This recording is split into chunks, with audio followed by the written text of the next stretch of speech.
Australia के पास एक छोटे से द्वीप पर आया इस साल का सबसे बड़ा भूकंप। कई बिल्डिंगें ध्वस्त हो गईं और कई गाड़ियां ध्वस्त हो गईं। कहाँ है ये वनुआतू? आगे देखते हैं इस वीडियो के बाद। 7.3 magnitude quake struck at a depth of 10 kilometres west of the capital Port Vila. Footage posted on social media shows damage including pancaked buildings, collapsed concrete pillars and shattered windows.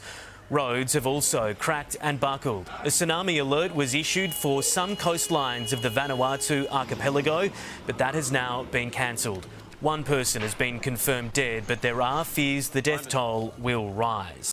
प्रशांत महासागर में एक द्वीप है जो 2000 से अधिक द्वीपों से मिलकर बना है।